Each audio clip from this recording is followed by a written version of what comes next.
Welcome to OK Hobby Time. In this video, I'll be trying out a new laser engraving tool and seeing what it can do for my crafting process. And spoiler alert, this thing has been an absolute game changer for me.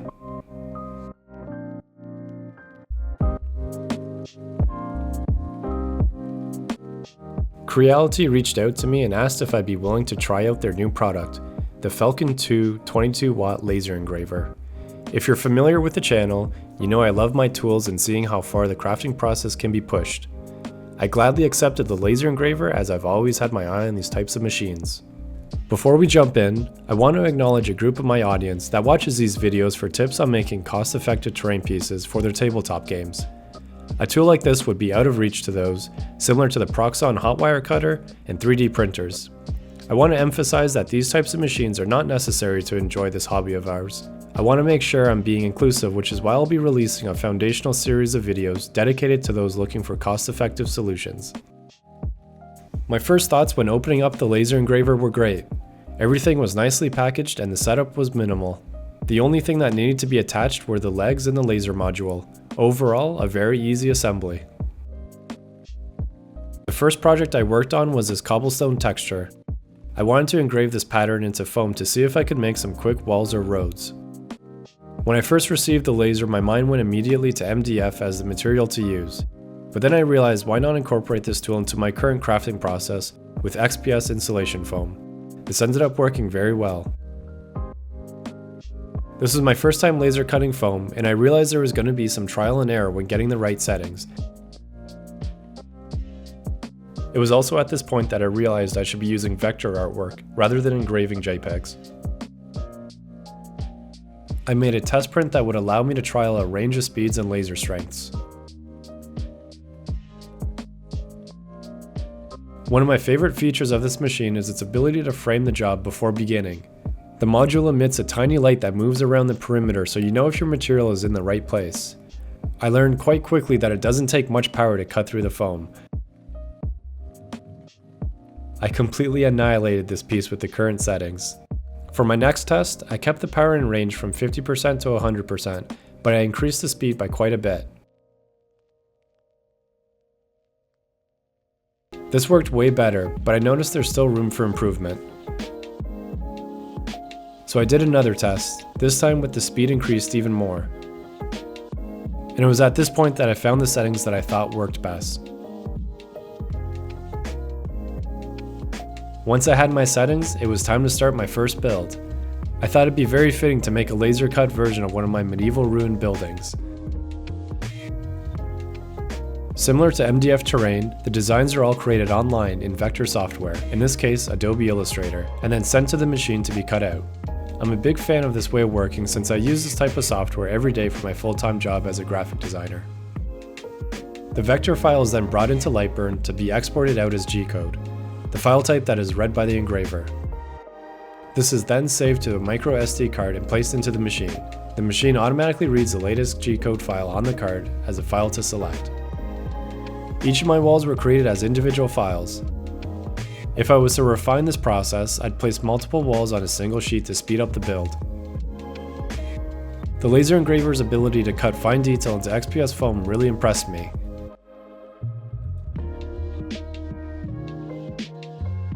It was able to cut these windows out with ease.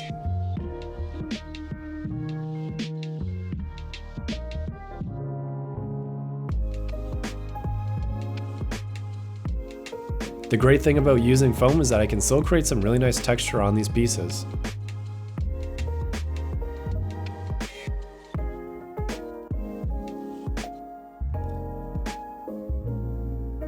Similar to MDF terrain, detail can be added to builds by adding an additional layer. In this case, I'm going to be creating a single piece that incorporates all the wood beams of the medieval building. Similar to the other walls, if I was to refine this process, I'd put more than one on a sheet. To get a wood grain effect, I create a separate layer within the file where the laser power is turned down. This way I get an engraving rather than a cut.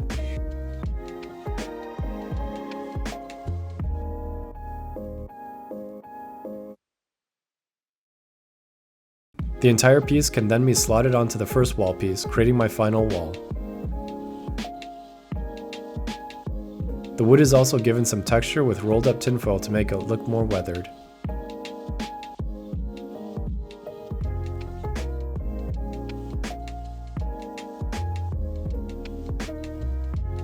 I'm really happy with how these walls turned out.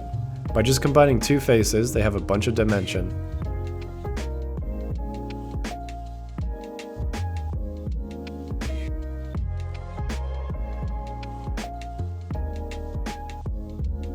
I'm using the same techniques to build up the large wooden floor of the ruined building. Normally this would take quite a while, placing each plank one by one. With this process, I only had to design the floor once, as a single print. I made sure there was a bunch of gaps so the floor looked properly ruined. A combination of cutting and engraving was used for this piece to make it look like wood. Some parts weren't overlapping enough and broke off. This was easily fixed in a refined file.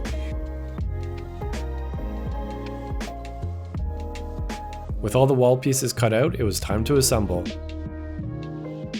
I made a stone foundation using some leftover bricks to support the floor. The beams were then glued to this foundation and the wood floor placed on top.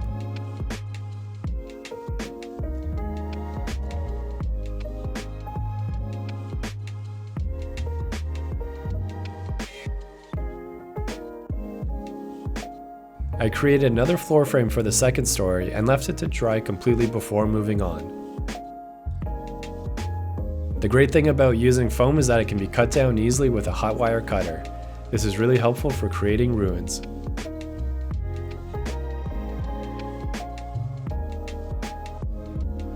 The second story floorboards are then glued onto the frame and attached to the first story. Additional walls are cut out and attached to the building. Similar to the first walls, these were also cut with a hot wire cutter and picked apart to look more ruined.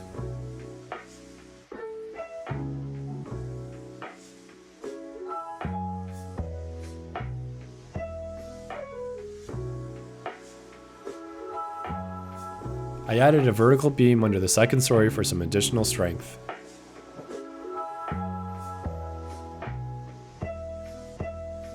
At this point, the construction process is complete.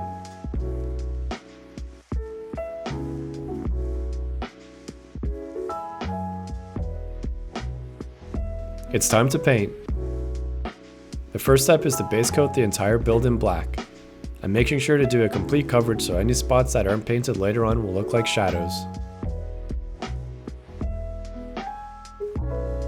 Next, I give all the wood a coat of brown.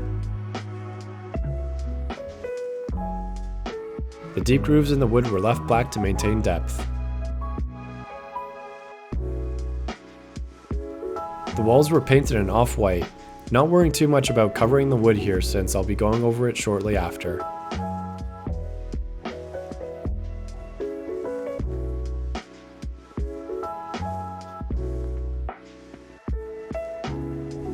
Here I'm painting the rest of the wood parts and cleaning up the off-white spillover.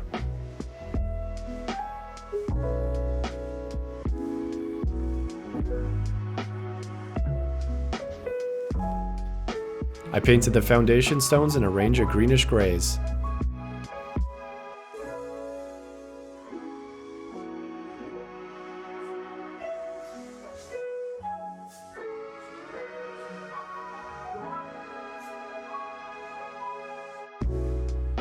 The wood is given a dry brush of lighter brown, making sure to stick to the higher parts and edges. This gives the build an interesting gradient effect.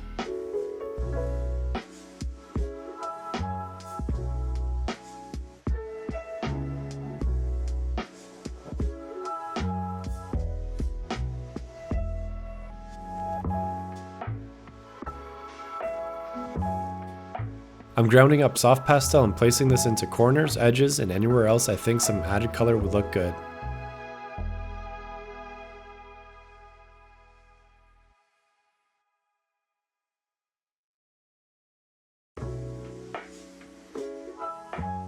Coarse flock is combined with PVA glue to create a moss mixture.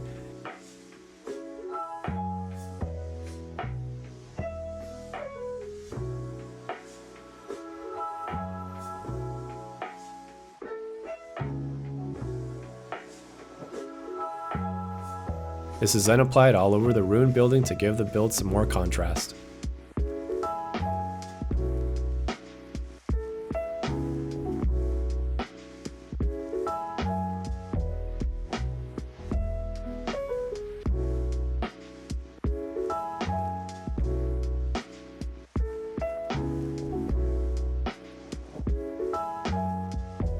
And with that done, the ruined building is complete. I'm really excited to see how I can push my crafting process with this new tool. I can't see the laser engraver replacing the full scratch building process anytime soon, but it does offer a way to mass produce terrain pieces that wasn't previously available to me. Overall, I'm very impressed with how intuitive and capable the Falcon 2 is, and I would definitely recommend it to anyone who's in the market for one of these machines. Finally, I want to give a big thanks to Creality for sending me this review copy of the Falcon 2. I'm looking forward to many more projects made with this tool. That's it for this video. Thanks for watching, and I'll see you next time.